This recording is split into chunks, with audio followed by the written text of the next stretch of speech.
Hi hello welcome to Dowie delight. ഇന്ന് നമ്മൾ കാണിക്കുന്നതെന്ന് വെച്ചാൽ ഒരു ഡിസൈൻ നമ്മൾ എപ്പോഴും സ്പീഡിൽ അല്ലെങ്കിൽ ഷോർട്ടായിട്ടൊക്കെ ആണല്ലോ കാണിക്കുന്നത്. അപ്പോൾ ഈ ഒരു കിറ്റ് നമുക്ക് എങ്ങനെ ഡിസൈൻ ചെയ്തെടുക്കാം, അതെങ്ങനെയാണ് നമ്മൾ ചെയ്യുന്നത് എന്നൊക്കെയുള്ള ഒരു ഡീറ്റെയിൽഡ് വീഡിയോ, ഡിസൈനിങ്ങിൻ്റെ ഡീറ്റെയിൽഡ് വീഡിയോ ആണ് കേട്ടോ.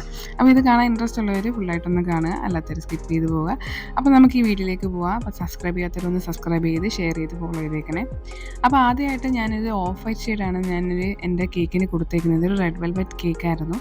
അപ്പോൾ ഇതിൻ്റെ സെൻറ്റർ പോർഷനിൽ ഒരു കിറ്റ് വേണം. അപ്പോൾ അവർക്ക് ഫോണ്ടൻറ്റോ കാര്യങ്ങളോ ഒന്നും വേണ്ട, തന്നിരുന്ന മോഡൽ ഇതേപോലെ ആയിരുന്നു. അപ്പോൾ നമുക്ക് ഒന്നെങ്കിൽ ഫോട്ടോ പ്രിൻറ്റോ എന്തെങ്കിലും എടുത്തിട്ട് നമുക്കൊരു ഔട്ട്ലൈൻ വരയ്ക്കാം. പക്ഷേ ഞാൻ അങ്ങനെ വരയ്ക്കാതെ ഞാൻ മറ്റൊരു ഫോണിൽ ഈ ഒരു ഫോട്ടോ എടുത്ത് വെച്ചിട്ട് അതിൻ്റെ ഔട്ട്ലൈൻ ഒന്ന് വരച്ചു കൊടുക്കുകയാണ് കേട്ടോ. ഒന്ന് രണ്ട് വട്ടമൊക്കെ റിപ്പീറ്റ് ചെയ്തിട്ട് നമുക്ക് ഈ ഔട്ട്ലൈൻ വരയ്ക്കാൻ പറ്റും. ഒന്ന് മായ്ച്ച് അങ്ങനെയൊക്കെയാണ് ചെയ്യുന്നത് കേട്ടോ. അപ്പം ഇത് എനിക്ക് റിപ്പീറ്റഡ് ഡിസൈൻ ആയതുകൊണ്ട് തന്നെ ആദ്യത്തെ ഒരു ലേ ഔട്ടിൽ തന്നെ ഇത് കറക്റ്റായിട്ട് കിട്ടി. അപ്പോൾ ഓരോരോ പോർഷൻസും ഞാനിങ്ങനെ മാർക്ക് ചെയ്ത് കൊടുക്കുക. ഹെഡ് പോർഷന്, അതുപോലെ അതിൻ്റെ പാവാട, അങ്ങനെയുള്ള കാര്യങ്ങൾ കിറ്റിയാണല്ലോ. അങ്ങനെ ഇതിൻ്റെ ഫേസും അങ്ങനെ അതേപോലെ കൈ, കാല് ഇതൊക്കെ വൈറ്റ് ആയിരുന്നു. ബാക്കി എല്ലാവരും പിങ്ക് ഷെയ്ഡായിരുന്നു കേട്ടോ.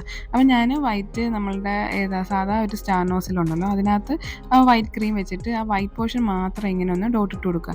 ഇങ്ങനെ ആദ്യം കാണുമ്പോൾ നമ്മൾ വിചാരിക്കുമോ ഇതൊക്കെ കിറ്റിയാവോ, ഇതെങ്ങനെയാണ്.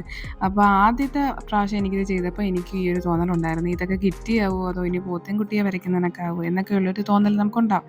അപ്പോൾ എന്തായാലും നമ്മൾ ആദ്യമായിട്ട് ചെയ്യുമ്പോൾ നമുക്ക് ഇങ്ങനെയൊക്കെ കൺഫ്യൂഷൻ ഉണ്ടാകും. പക്ഷേ നമ്മളത് കണ്ടിന്യൂ ചെയ്യുക. അപ്പം ഇതെന്ന് പറയുന്നത് ഞാനിപ്പോൾ പാവാട വരച്ചു കൊടുക്കുക, കണ്ടാൽ പറയുമോ ഇല്ല, ഒരിക്കലും ഇല്ല. അപ്പോൾ ഞാൻ അതെല്ലാം ഒന്ന് ഡോട്ട്സ് എല്ലാം ഫില്ല് ചെയ്തതിന് ശേഷം ബോർഡേഴ്സൊക്കെ ഒന്ന് വരച്ചു കൊടുക്കുകയാണ് കേട്ടോ. ഈ ബോർഡേഴ്സ് വരച്ചതിന് ശേഷമാണ് നമ്മളുടെ മെയിൻ കാര്യം വരുന്നത്. എന്താണെന്ന് വെച്ച് കഴിഞ്ഞാൽ ഒരു ഔട്ട്ലൈൻ ഇട്ട് കൊടുക്കണം ബ്ലാക്കിൽ. എങ്കിലേ നമുക്കിതെല്ലാം കറക്റ്റ് ഒരു കിറ്റിയാണെന്നും അതിൻ്റെ ഡ്രസ്സാണെന്നും ഒക്കെ തോന്നാൻ പറ്റുള്ളൂ കേട്ടോ.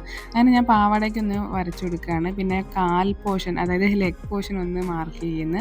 പിന്നെ അതേ കണക്ക് ഹെഡ് പോർഷനും അതിൻ്റെ റിബണാണ് ടോപ്പിൽ കേട്ടോ, അതിൻ്റെ റിബണും ഒന്ന് മാർക്ക് ചെയ്യുന്നത്. ഇതിങ്ങനെ ഞാൻ ഡീറ്റെയിൽ ആയിട്ട് കാണിക്കുന്ന എന്താണെന്ന് വെച്ചാൽ കുറേ പേര് എനിക്ക് പ്രൈവറ്റ് മെസ്സേജ് അതുപോലെ യൂട്യൂബിലും ഒക്കെ എനിക്ക് അയക്കുന്നുണ്ട്. ഈ ഡിസൈൻ വീഡിയോ ഭയങ്കര സ്പീഡിൽ കാണിക്കാതെ അതെങ്ങനെയാണ് ചെയ്യുന്നതെന്നൊന്ന് കാണിച്ചിരുന്നെങ്കിൽ ചെയ്യാൻ പറ്റുന്നവർക്കും കൂടെ ഒന്ന് ഹെൽപ്ഫുൾ ആയിരിക്കും. അതുകൊണ്ടാണ് കേട്ടോ ഞാനിങ്ങനെ ഡീറ്റെയിൽ വീഡിയോ ഡിസൈനായിട്ട് ഇട്ടിരിക്കുന്നത്.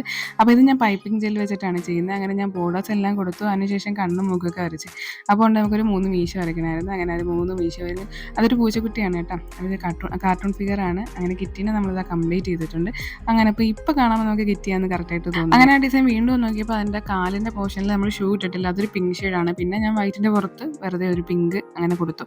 എനിക്കെന്തോ തന്നിരിക്കുന്ന ഡിസൈൻ ഏകദേശം അതേപോലെയൊക്കെ ആയില്ലെങ്കിൽ എന്തോ പോലെ ഒരു മനസ്സമാധാനമൊക്കെ ഇട്ടാണ് കേട്ടോ. അപ്പോൾ ഇതിൻ്റെ ഫൈനൽ ലുക്ക് ഇതാണ്. ഇഷ്ടപ്പെട്ടിട്ടുണ്ടെങ്കിൽ എല്ലാവർക്കും ഒന്ന് ഷെയർ ചെയ്ത് കൊടുക്കണേ. അപ്പം മറ്റൊരു വീഡിയോ ആയിട്ട് കാണാം. അതുവരേക്കും ബൈ ബൈ.